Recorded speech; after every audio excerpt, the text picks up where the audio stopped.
If you think about the totality of our history, human beings have not really lived in sprawling cosmopolitan communities for very long. It's only been relatively recently that we came up with non-familial, non-tribal formulations to organize ourselves. The most natural organizing principle has always been the family, and then extended family, and then growing out from there, tribes. And these sorts of configurations operate with more or less naturally developing sources of authority and order within families, within extended families, within tribes. But when you get bigger and you start having communities and societies being brought together with no familial or tribal interconnections, societies of strangers, essentially, then you have to codify the rules. You have to implement sort of synthetic codes of order and conduct. And the sources of authority in that type of community or that type of society derive from those codes. Authority figures, leaders, and politicians, and so on, don't attain their positions through the natural process of proving their usefulness and their value to the family, or to the extended family, or to the tribe, but through the manufactured, agreed-upon system of order. They're functionaries, and their authority is derived from the system. In other words, it's the system that matters, because the system is the only thing that makes a society of strangers even viable. Everyone has to agree to abide by the system, and that includes both written and unwritten laws. So basically, legally acceptable and unacceptable things, and socially acceptable and unacceptable things. And all of this must be enforced very rigidly. If the legal matters tend towards lenience, then the social matters must be more coercive. If the official codes of conduct, the laws, as it were, provide for greater liberty, then the social codes of conduct will demand greater conformity, because a society of strangers is always going to be on the verge of falling apart. And the only thing that prevents that from happening is this system. So law enforcement, for example, has prisons. Social code enforcement has ostracization. It has banishment. It has canceling. You ostracize and marginalize people whom you deem to be too risky to the system of order, people who don't conform or who seem less invested in maintaining the artificial organizing principles of the society, because everyone has to agree to abide by the system, the official and unofficial system, the law of the land and the social mores of the community. And anyone who does not do that has to be strictly punished, because that punishment is basically a form of self-defense by the community to preserve the existence of the society itself. But the fatal flaw in all of this is that the system's authority is unconvincing because it is unearned. Conformity with it is simultaneously arbitrary and mandatory.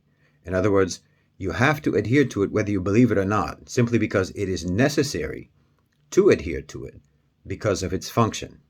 It has to be this way because it has to be this way. And this doesn't really inspire heartfelt conviction. So then you have to find a way to make it convincing. And that's where indoctrination comes in. This nation that you have built of random people has to be invested with moral meaning, so that the system of order and control can be understood as something that is preserving moral good.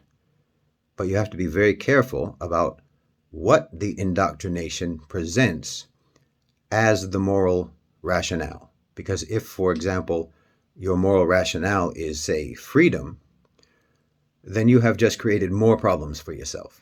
You have complicated the task immeasurably of conformity enforcement. And if you are even more specific and say that the moral rationale is individual liberty, then you've made it even more difficult. So you can see some of the problems that the West has been carrying, particularly the United States, for a very long time. I mean, it's very tricky to sort of balance the moral primacy of individual freedom against the existential social need for conformity. And the more you emphasize freedom, the more you have to sort of covertly enforce the restrictions on freedom, with the result being that the indoctrination collides with people's lived reality. And this causes profound cognitive dissonance because the system that people are living in bears little to no resemblance to the way it's packaged to them, the way the system is packaged to them. I mean, not to put too fine a point on it, but what Westerners are told is their liberty is actually their irrelevance.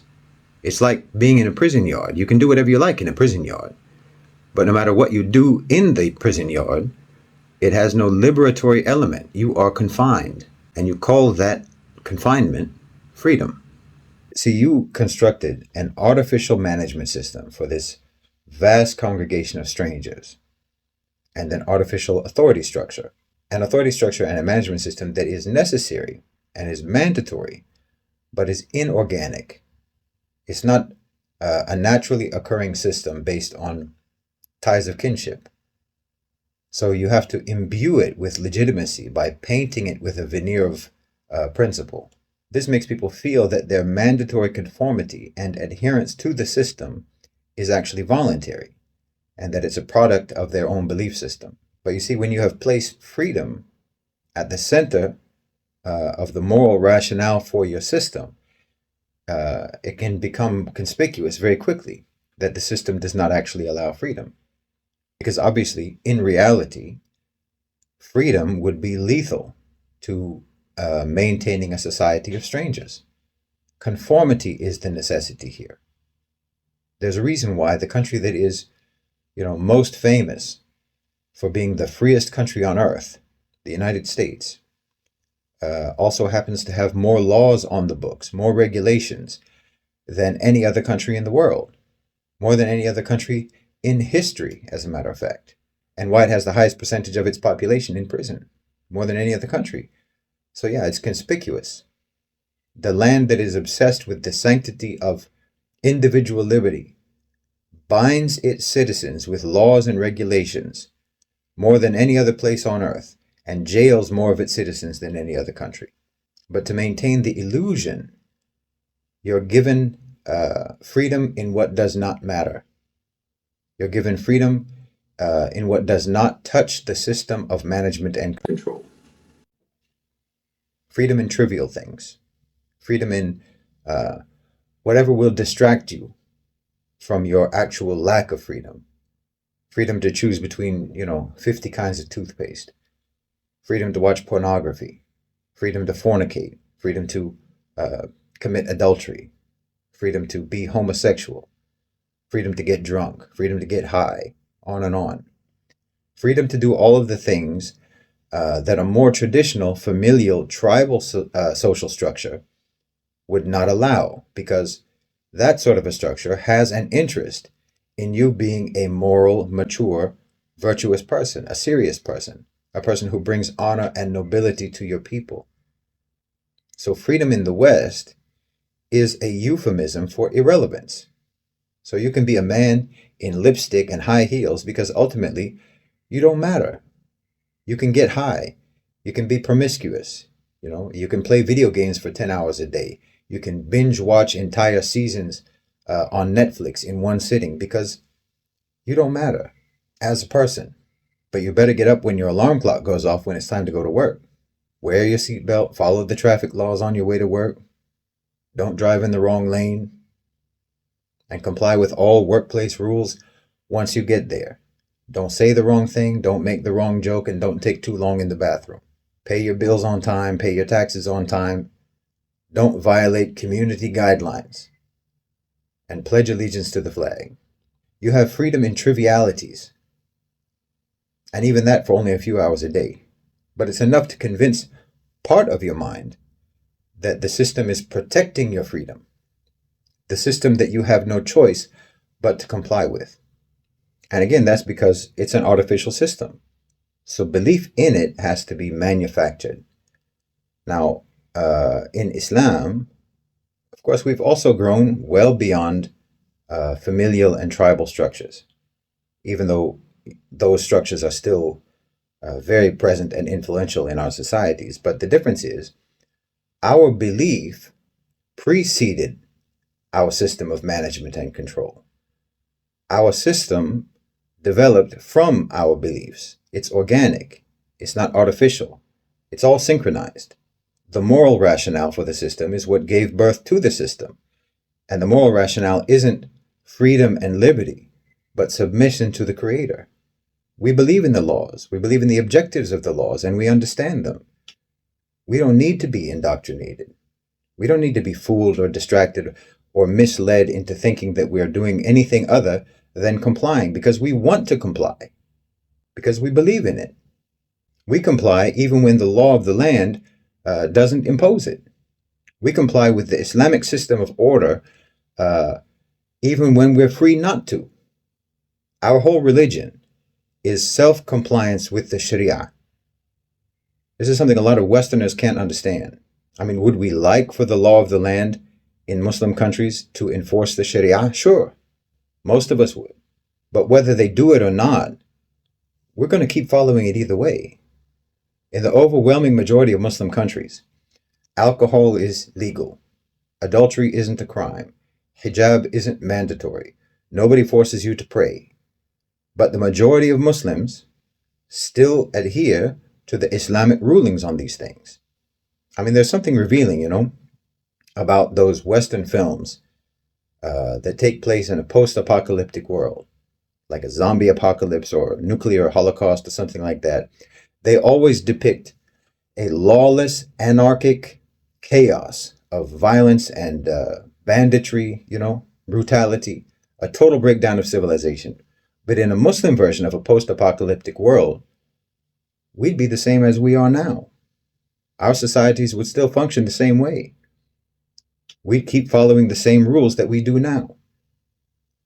No civilizational breakdown.